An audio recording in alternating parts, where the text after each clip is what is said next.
When I decided to flip my classroom, I was overwhelmed. I didn't know where to start. I had many panic attacks just thinking about it. I started writing things down. First, I thought about the mechanics of it all. What decisions did I need to make before I actually started flipping? So I made a list. Some of the following are from that list, and some of them are things that I wish I would have thought of. First, will flipping my classroom benefit my students? Am I doing this for the right reason, my students, or do I just want to use more technology to teach?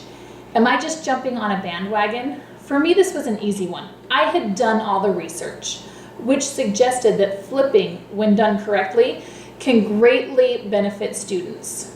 Check, item 1 done. Completely flip once in a while, or do selected lessons?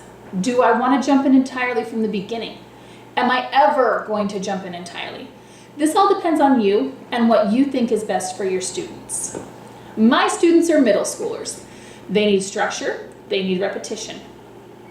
I knew that once in a while would not be beneficial for them. They needed to make out-of-class learning a habit. However, I also teach 2 different classes, 7th grade math and 7th grade accelerated math. My accelerated class is the first year of the accelerated program in our district. Students in this program complete 2 years of math in 7th grade. This allows them to start high school mathematics in 8th grade, and many of them graduate high school with at least a year's worth of college credits. There was no doubt in my mind that those students would greatly benefit from a full-fledged flipped classroom, and I decided to jump in with both feet and take off running. However, I worried about the effectiveness in my 7th grade math class. I rarely gave homework, and when I did, it's only homework that they didn't finish in class. A few of the reasons behind this are 1, only half of them bring it back, and 2, they struggle a lot more and very few of their parents are able to help them with their math. I knew that if I flipped these classes, many of them do not have access to a computer or internet at home, and some of them that do would not complete the lessons.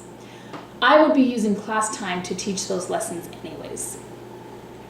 So I decided, fully flip my accelerated classes and see how that goes. Maybe I'll flip a few lessons in 7th grade and maybe I'll flip the entire class next year. We'll see. The point is, what is going to work for you?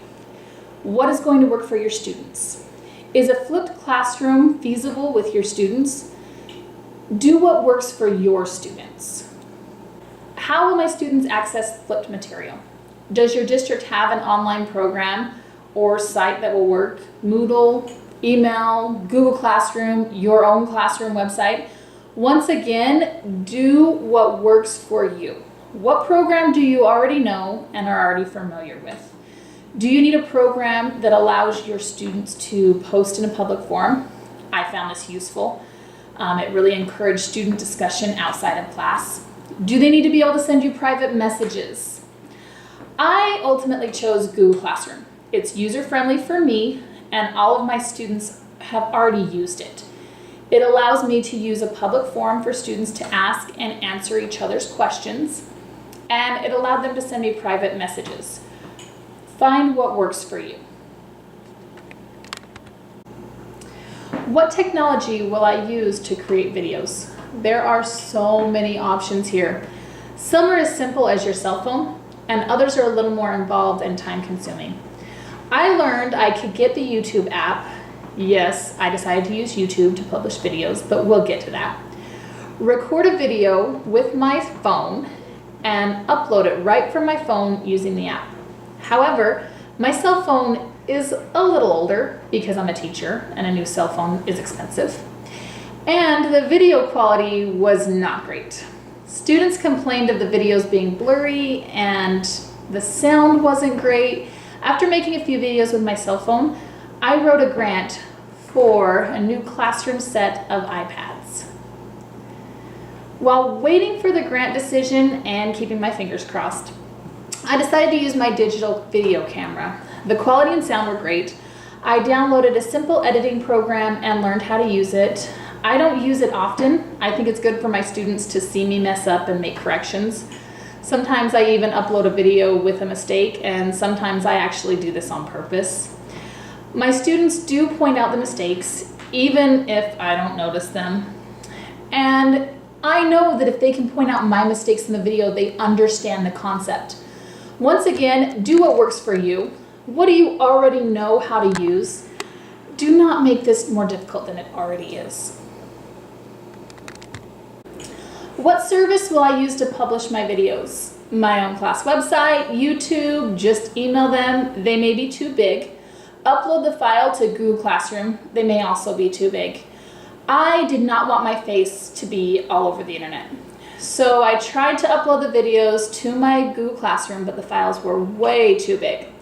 So I settled on YouTube in spite of not wanting to be a YouTube star.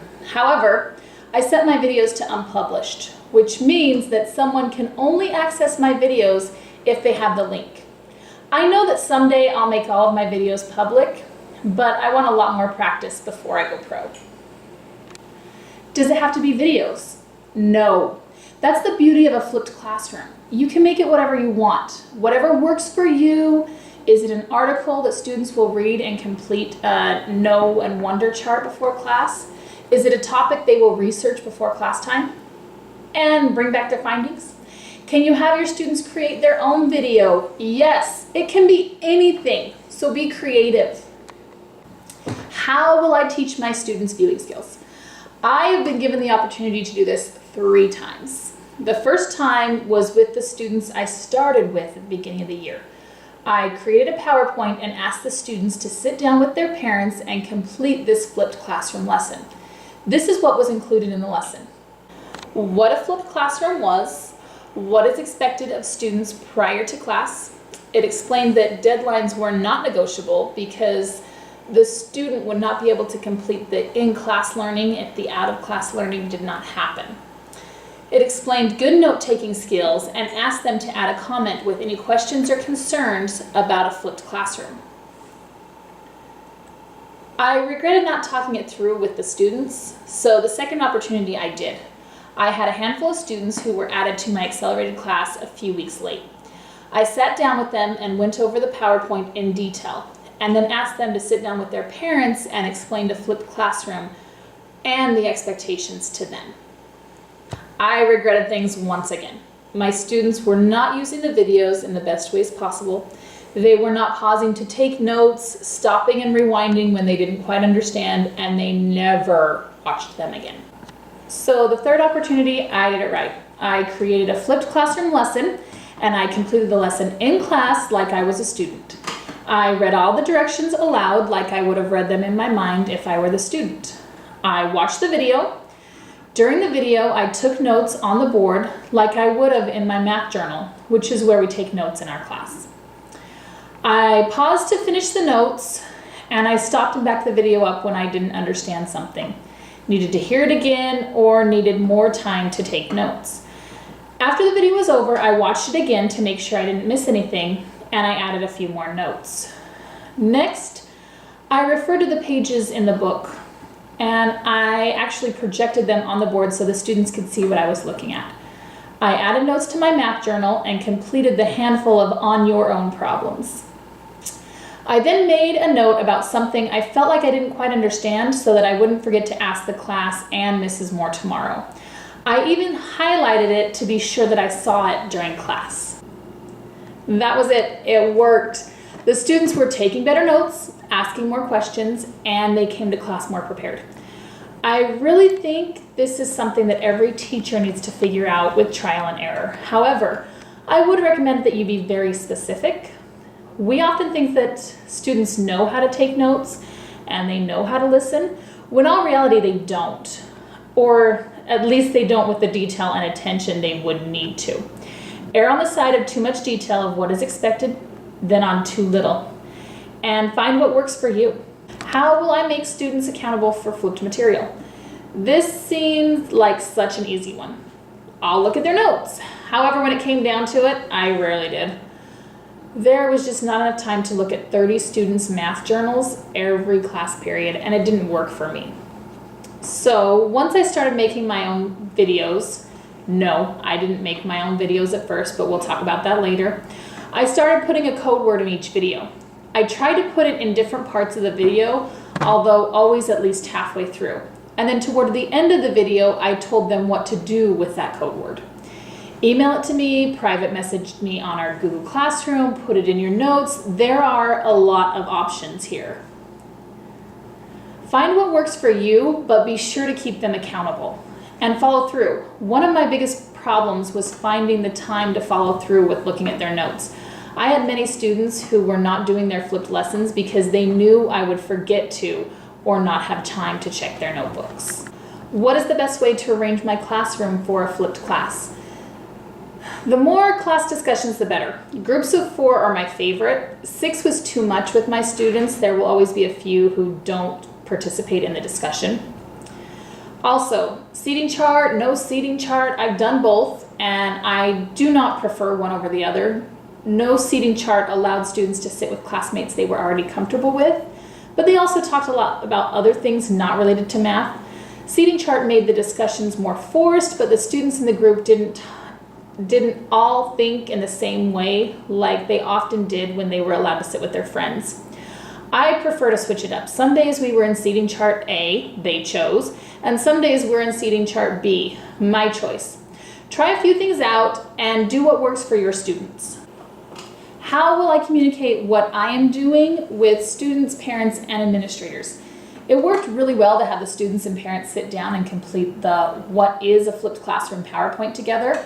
I asked the parents to fill out a questionnaire a few weeks after. I wanted to see what they liked, what they didn't like, and what they felt was working and not working.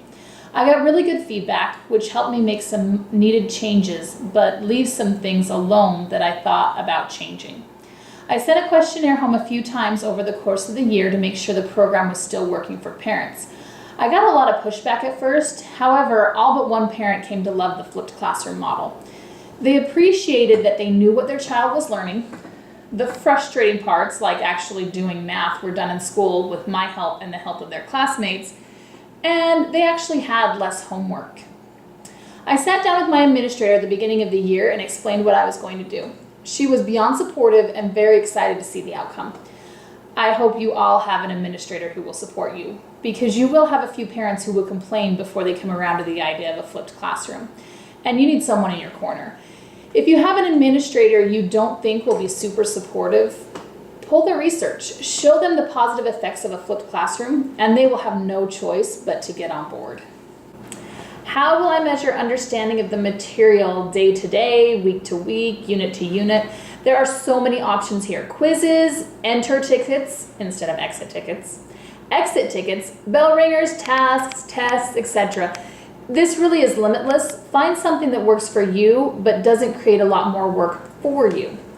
I like to change it up and rarely use anything 2 days in a row. This keeps class a little less repetitive and keeps my students on their toes. That's it. My really long list of what to think about to get started. I know it's a lot to think about, but it's easier to think about it before you realize you should have already thought about it. Get those systems into place before you flip so you're not creating new flipped lessons, planning in-class lessons, and you have to do all of this on the top.